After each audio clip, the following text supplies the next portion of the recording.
On les désigne depuis des années comme un défi majeur du XXIe siècle. Ils sont devenus même une préoccupation mondiale depuis la tenue du sommet de la Terre de Rio de Janeiro en 1992.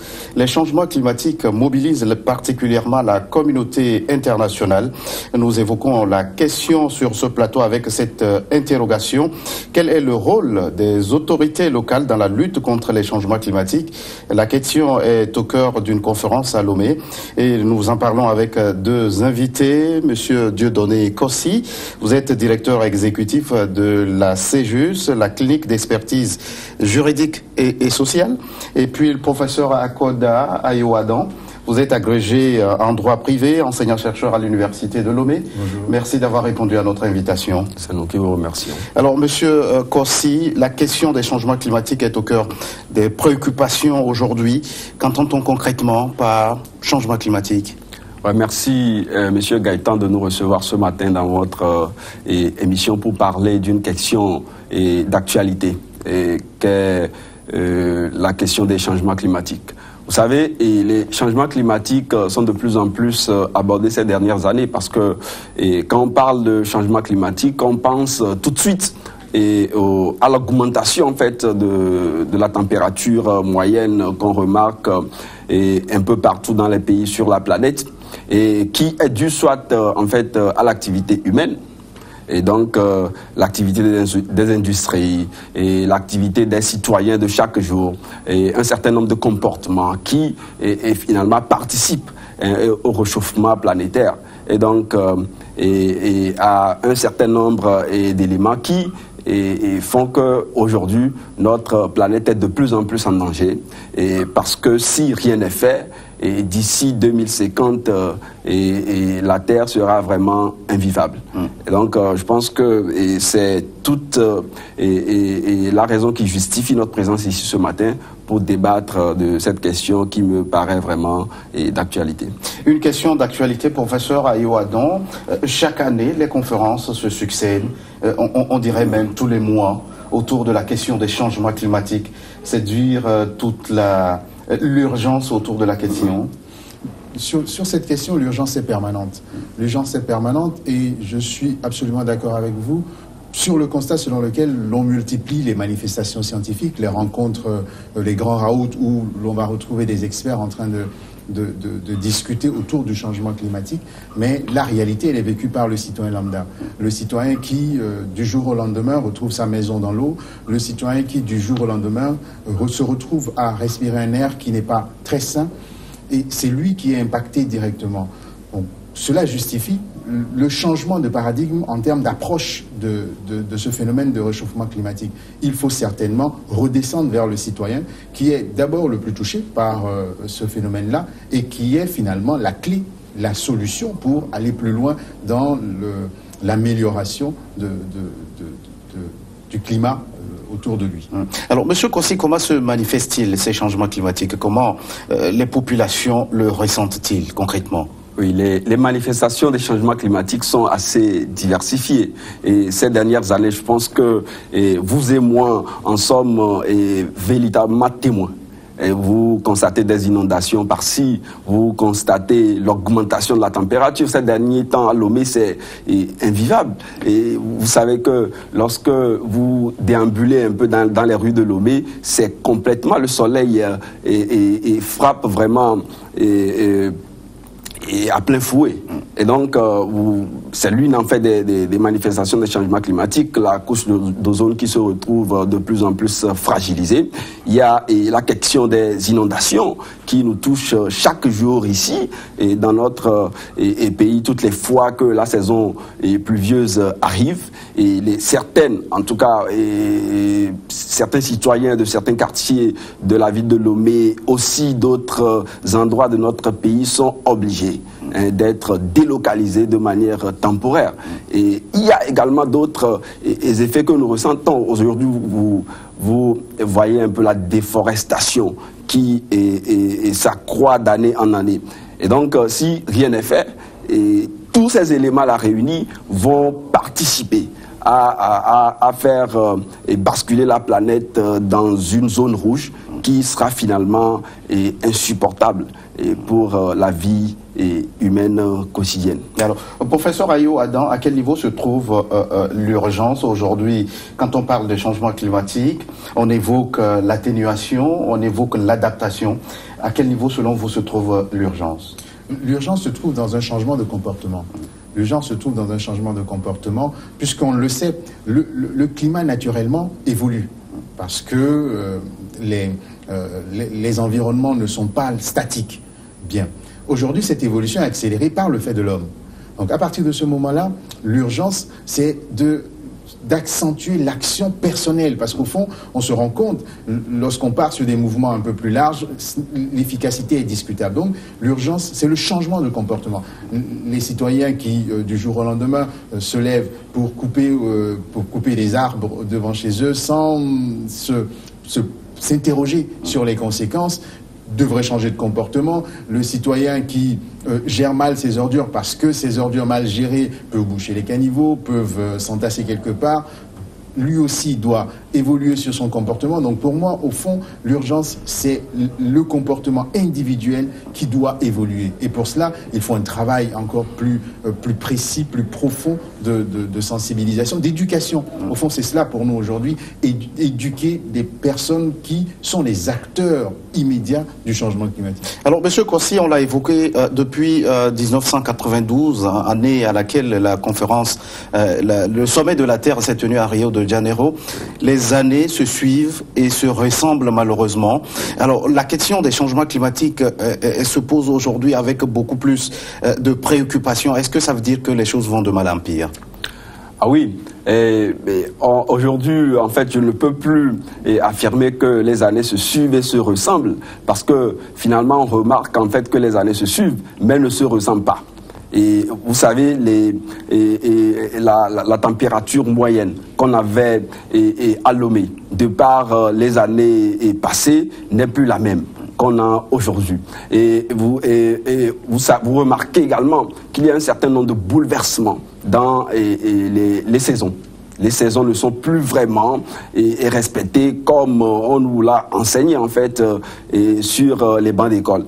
Et donc je pense que ces réalités-là prouvent qu'aujourd'hui, nous basculons plus ou moins dans une zone rouge qui incite à l'action urgente des citoyens, des gouvernants, des pouvoirs publics, mais aussi de la communauté internationale. Ce qui fait qu'aujourd'hui, on ne peut plus parler de la question du réchauffement climatique, de la question de la protection de l'environnement, de la question des changements climatiques, sans toucher directement le citoyen lambda qui, au jour le jour, peut-être a en habitude un certain nombre de comportements qui, malheureusement, impactent négativement sur l'environnement. La question des changements climatiques, oui, c'est une question qui touche à l'activité des grandes industries en fait qu'on connaît, et dans les zones portuaires, dans les zones franches et tout, mais aussi c'est une question qui doit intéresser le citoyen parce que c'est lui qui est directement, c'est lui qui subit directement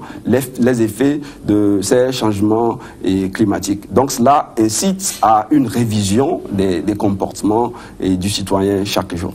Une révision du comportement des citoyens, professeur. Vous mettez les communautés à la base, au cœur justement de ces préoccupations. C'est pour ça que vous organisez dans la capitale togolaise une conférence sur le thème « Ville en transition ». Quel rôle des autorités locales dans la lutte contre les changements climatiques? Qui sont ceux que vous désignez concrètement par autorité locale?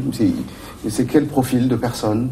Alors, dans la mesure où nous avons, après le diagnostic, identifié les citoyens comme étant les acteurs premiers du changement climatique, il nous est apparu pertinent d'identifier les personnes qui sont à même de les organiser immédiatement. Vous savez, les États sont organisés administrativement, institutionnellement, de façon verticale. Et on sait aussi que lorsque l'action est centralisée, lorsque l'action est véritablement verticale, le pouvoir de décision n'atteint pas la base de façon rapide, de façon efficace. On l'a vu, c'est la raison pour laquelle dans les États africains ou ailleurs, il a été question de la décentralisation comme la solution n'est-ce pas, au développement, à la lutte contre la pauvreté. Donc, pour nous, les communautés locales, les autorités locales, ce sont ces premiers responsables. Au fond, aujourd'hui, nous considérons que les chefs traditionnels, ce sont des autorités locales. Les responsables de quartier, ce sont des autorités locales. Nous n'avons pas une conception figée de l'autorité locale, mais en tout cas, c'est cet individu-là qui aura le leadership immédiat sur une communauté donnée pour entraîner des changements là aussi immédiats. Alors, M. Kossi, est-ce que ça veut dire que cette question n'est pas vraiment prise au sérieux à cet échelon-là? Les communautés à la base n'appréhendent pas vraiment leur rôle dans la lutte contre les changements climatiques? Pas tout à fait. Déjà, un travail est fait et je pense qu'il faut féliciter aussi bien les pouvoirs publics que les autorités locales, en fait, pour le travail qui est déjà entamé. Mais aujourd'hui, nous remarquons qu'il faut accentuer, en fait, ce travail. Il faut passer, en fait, à une autre vitesse et par rapport à l'implication réelle des autorités locales dans la gestion des questions liées à la protection de l'environnement local immédiat.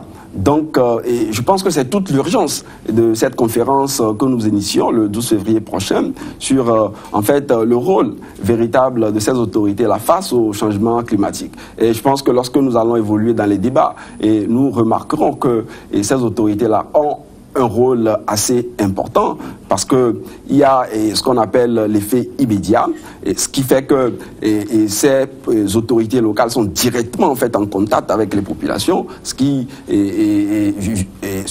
de manière verticale permet à ces autorités-là de pouvoir directement inciter les citoyens locaux à l'adoption d'un certain nombre de comportements quotidiens qui favorisent la protection de l'écosystème local. Professeur, ces populations à la base sont malheureusement les premières victimes des affres de ces changements climatiques. Alors comment peuvent-elles contribuer à résoudre le problème? C'est tout le problème de l'organisation sociale en elle-même. Vous le dites très bien, ces populations sont les premières victimes.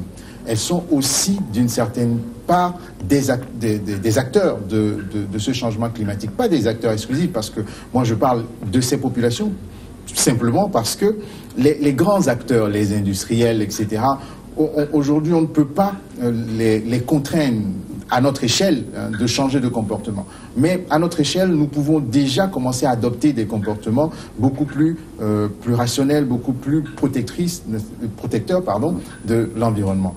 Maintenant, comment est-ce qu'elles peuvent faire concrètement ces populations?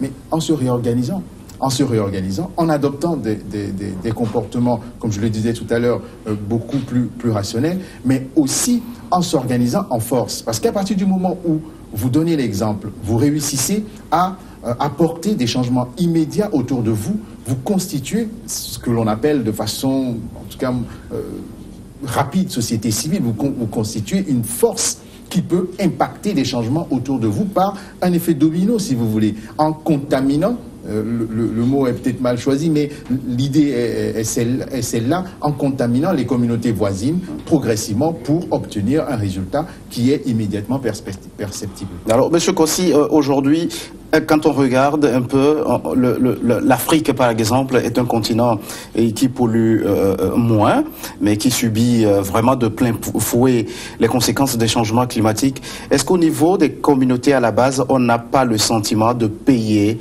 pour les fautes des autres? Oui, en fait, il peut naturellement avoir ce sentiment-là, en fait, de payer les fautes des autres, parce que aujourd'hui les gros pollueurs sont ailleurs. Et vous prenez les grandes puissances, vous prenez les États-Unis, vous prenez la Chine. Il y a un certain nombre, en fait, de puissances bien connues qui sont identifiées comme étant des gros pollueurs. Mais est-ce qu'il faut, en fait, se contenter au victimisme, en fait, et dire que aujourd'hui nous polluons tellement moins qu'il faut croiser les bras et voir les autres agir, alors que ce sont les populations des pays africains qui subissent les effets de ces changements climatiques. Donc, c'est en ce sens-là que nous pensons qu'il est important en fait d'éveiller le citoyen lambda à sa responsabilité face au changement climatique. D'abord, en amenant le citoyen à adopter un certain nombre de comportements qui permettent d'atténuer les risques liés au changement climatique, et peut-être aussi dans un autre schéma, à l'amener à s'adapter à un certain nombre de ces risques, des effets en fait de ces changements climatiques. Tertio, il faut un changement de comportement, de sorte à espérer dans les années à venir et avoir peut-être un revirement de la situation dans le sens positif du terme, de sorte à ce que nos pays africains, mais aussi l'écosystème mondial puisse être de mieux en mieux restauré et que la Terre devienne de plus en plus paisible. Et pour ça, cela nécessite l'action de tout un chacun d'entre nous. Cela nécessite l'action de tout un chacun d'entre nous, professeur. Lorsque vous prenez par exemple les populations qui sont sur le littoral, elles vivent la peur au ventre parce que la mer avance de façon très dangereuse. Alors, lorsque vous demandez à quelqu'un sur ce littoral, un changement de comportement, puisque ce mot revient tout le temps, changement de comportement, qu'est-ce que lui, il se dit, mais qu'est-ce que vous attendez de moi? Parce que moi, j'ai la peur de quitter un jour ma maison. Alors, quelqu'un qui vit sur le littoral, et c'est un phénomène qui nous est proche, évidemment, lorsqu'on l'interroge sur sa contribution au changement climatique, il peut être étonné parce que, comme le disait M. Kossi tout à l'heure, il n'est pas le premier acteur de ce changement-là qui l'oblige, dans un délai relativement court, à quitter son lieu d'habitation. Mais au fond, l'idée, c'est de lui demander aussi de réfléchir à l'anticipation, parce qu'il sait qu'inexorablement, son lieu d'habitation va être inondé. Quelle est la réflexion sur la solution de secours? Comment est-ce qu'on s'adapte finalement à cette situation? Parce qu'on ne doit pas la subir puisqu'on s'y attend. Et si on s'y attend, il faut réfléchir au mécanisme d'adaptation à cette situation. Moi, je vois la chose sous deux angles. Au fond, c'est vrai, il y a des personnes qui polluent beaucoup, mais des personnes que nous ne pouvons pas contrôler. Il y a des personnes qui ne polluent pas, mais qui subissent la pollution.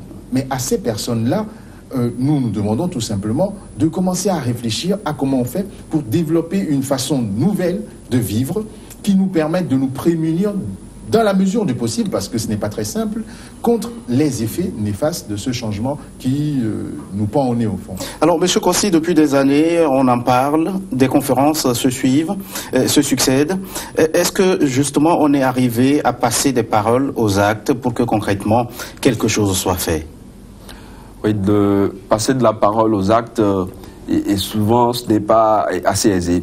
Ce n'est pas assez aisé parce qu'il y a des réticences, en fait, de part et d'autre, et notamment de la part des gros pollueurs, en fait, des grandes puissances qu'on a citées tout à l'heure, qui ne sont pas ouverts à faire davantage d'efforts, et dans le sens de l'atténuation de leur production en termes de gaz qui finalement participent à envenimer en fait le climat ou l'écosystème mondial.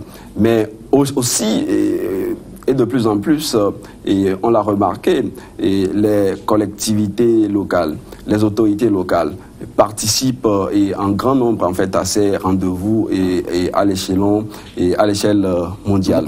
Monsieur Kossi, nous allons revenir sur ces défis qui restent encore à relever, mais pour l'instant nous allons marquer une toute petite pause, le temps d'une nouvelle édition du journal sur votre chaîne.